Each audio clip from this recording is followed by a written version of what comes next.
Halo semuanya, kembali lagi di Babysik Channel. Belajar biologi semakin asik tentunya bersama Kak Edi. Ya, nah kali ini Kak Edi akan ngebahas materi kelas 12 yaitu tentang enzim.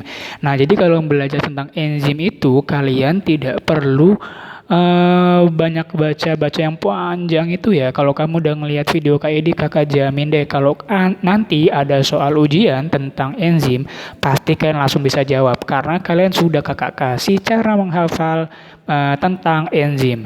Apa itu kata tentang enzim? Bagaimana cara menghafalnya? Nah, sebelum kakak mulai, bagi kalian yang belum langganan, yuk langsung dong diklik tombol subscribe-nya. Jangan lupa klik tombol loncengnya ya. Biar kayak dia makin rajin untuk upload video-video tentang materi-materi biologi untuk ngebantu kalian, terutama bagi kalian yang sekarang lagi belajar dengan sistem daring ya. Jadi kalian bisa kebantu banget untuk bisa memahami materi biologi dengan baik. Oke, tanpa berlama-lama, ini kayak dia akan kasih penjelasan tentang enzim. Caranya gimana Kak untuk bisa memahami materi enzim dengan baik dan benar? Caranya ini nih kakak kasih cara menghafalnya nih, yaitu kata Profesor India boleh spesimen pesut kok ya gitu ya. Ibaratnya ada yang ngomong nih, ibaratnya kata Profesor India itu loh boleh kok pakai spesimen pesut gitu kan. Boleh spesimen pesut kok ya gitu kan. Tahu pesut kan ya? Pesut itu hewan. Spesimen itu adalah bahan atau bahan untuk diteliti. Jadi mungkin ini ada suatu profesor yang lagi melakukan penelitian. Dan dia menggunakan spesimen atau bahan percobaannya itu adalah pesut. Jadi spesimen itu bahan percobaan yang akan digunakan untuk penelitian-penelitian di bidang biologi guys. Atau di bidang kimia juga boleh, namanya spesimen juga ya. Nah, tanpa berlama-lama, karena ini shoot kameranya terbatas, jadi kakak arahkan ke yang atas dulu ya. Dari atas nanti akan kakak turunkan ke bawah seperti ini ya. Yuk kita mulai untuk penjelasan dari sifat-sifat atau karakteristik enzim. Yang pertama di sana kakak tuliskan ada kata ya. Kata itu maksudnya adalah katalisator ya. Jadi enzim itu merupakan biokatalisator atau yang sifatnya mempercepat reaksi kimia. Mempercepat reaksi kimia. Jadi kalau suatu reaksi kimia menggunakan katalisator, nanti dia akan lebih cepat. Tapi ingat, yang perlu kalian ingat, walaupun dia mempercepat reaksi kimia, si enzim ini tidak ikut bereaksi. Jadi dia tidak ikut bereaksi. Enzim tidak ikut bereaksi, artinya dia nggak hancur ya, tidak ikut bereaksi. Nah, itu kalau yang bagian kata. Jadi kata di sini maksudnya adalah katalisator ya. Selanjutnya dari kata pro. Jadi kita pakai yang kedua, kata kedua adalah pro. Pro. Jadi si enzim itu sebenarnya adalah protein atau dia punya karakteristik yang mirip dengan protein. Pro. Jadi kata di sini profesor itu protein. Nah, gitu dia merupakan protein.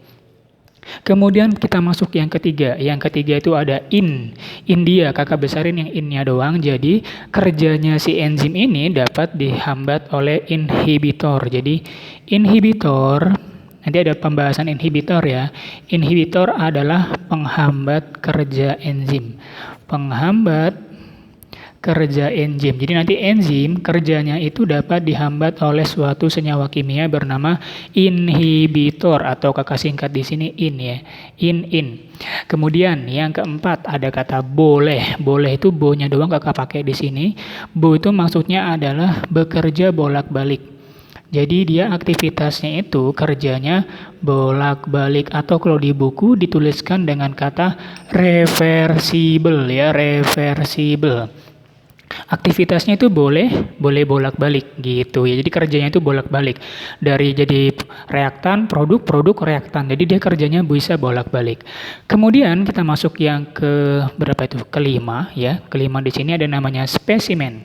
Spesimen itu maksudnya dari kata spesi. Dia bekerja secara spesifik ya, bekerja spesifik. Jadi dia maksudnya gimana Kak bekerja secara spesifik?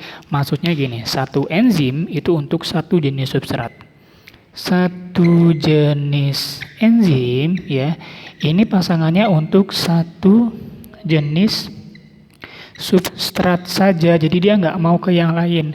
Satu jenis enzim hanya untuk satu jenis substrat. Misalnya nih, kakak kasih contoh di sebelah kanan ya, Contohnya adalah kalau misal nih, substratnya itu misal amilase, maka enzimnya ya cuman yang berhubungan sama substratnya amilum, maka enzimnya amilase. Jadi ya kalau ada substrat amilum, nanti enzim yang lain nggak bakal mau berikatan sama si amilum. Enzim amilase cuma akan mau berikatan sama si amilum. Jadi dia sifatnya setia, nggak kayak kamu ya, main dua sana sini, ya, gitu kan ya. Lanjut lagi guys. Selanjutnya ada kata pesut. Nah di sini kakak ada dua di sini ya, dan sut. Jadi kerja enzim itu dipengaruhi oleh pH. Jadi P-nya itu adalah pH. Kamu kan bacanya P itu P ya kan, pH. Kemudian su itu suhu. Su kan ada T, suhu tinggi. Jadi kerjanya si enzim itu dipengaruhi oleh pH dan suhu tinggi. Kalau pH-nya nggak optimum, ya maka pH dan suhu optimum. Maksudnya gitu ya, pH dan suhunya harus optimum atau cocok gitu ya. Kalau dalam kondisi nanti pH dan suhunya tidak sesuai, maka dia tidak maksimal kerjanya. Kakak tambahkan di sini ada kata huruf T kan, sut. Jika suhunya terlalu tinggi, maka nanti enzim bisa mengalami denaturasi. Denaturasi itu artinya adalah pecah. Jadi proteinnya itu pecah. Jadi dia kayak protein sifatnya. Enzimnya pecah, dan kalau pecah berarti rusak. Kalau rusak berarti tidak bisa beraktivitas lagi ya. Kemudian ada kok di sini. Kok itu dari kata konsentrasi. Kerja dari aktivitas enzim ini nanti akan dipengaruhi dari kata konsentrasi. Konsentrasi apa kak? Boleh dua nih. Tergantung konsentrasi apa. Konsentrasi substratnya atau konsentrasi enzimnya. Nah, jadi keberadaan konsentrasi substrat sama enzim akan mempengaruhi laju reaksi dari suatu reaksi kimia, apakah lama atau lambat gitu ya. Sedangkan yang ini kakak tambahkan sedikit ea. Dari kata ea, kan yang nggak dipakai. Jadi yang dipakai cuma E sama A doang. Nanti yang namanya enzim itu berpengaruh terhadap menurunkan energi aktivasi dari suatu reaksi kimia. Menurunkan ea, kan E ya, energi aktivasi. Energi aktivasi dari suatu reaksi kimia.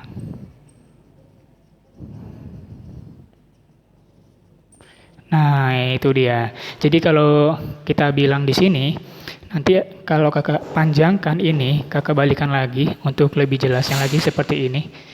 Nah, jadi enzim, cara menghafalnya adalah, ada siapa itu?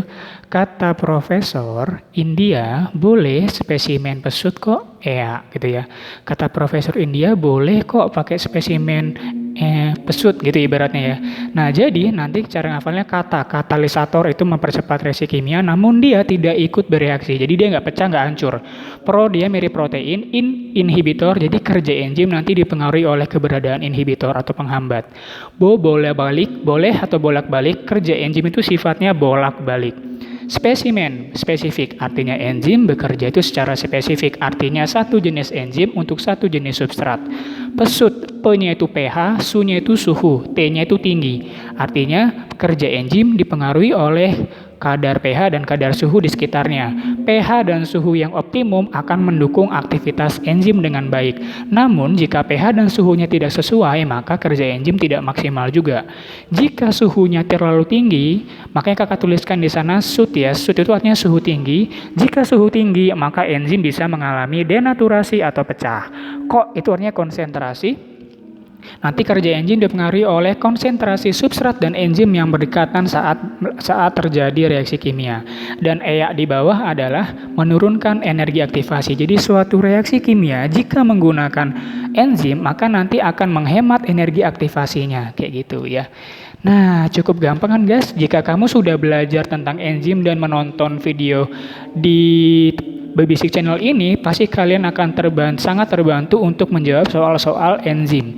Kakak yakin deh, ini belum yang struktur enzim ya, lebih ke arah karakteristik maupun yang berhubungan dengan enzim. Kalau struktur enzim kakak rasa nggak terlalu banyak ya. Jika nanti kakak punya waktu atau ada kesempatan, kakak buatkan tentang struktur enzim. Kalau yang ini merupakan something about enzim gitu deh ya, something about enzim tapi bukan strukturnya. Oke, kakak rasa cukup sekian penjelasan dari enzim dengan menggunakan teknik jembatan keledai alias cara menghafal biar lebih paham tentang enzim. Bagi kalian yang belum subscribe, silakan jangan lupa klik tombol subscribe. Silakan kalian tinggalkan komen jika ada yang masih belum paham ya. Klik tombol like-nya dan share sebanyak-banyaknya ke teman kalian biar kalian juga bisa belajar bareng sama teman-teman kalian. Basic Channel, belajar biologi semakin asik tentunya bersama Kak Edi. Bye-bye, see you next time.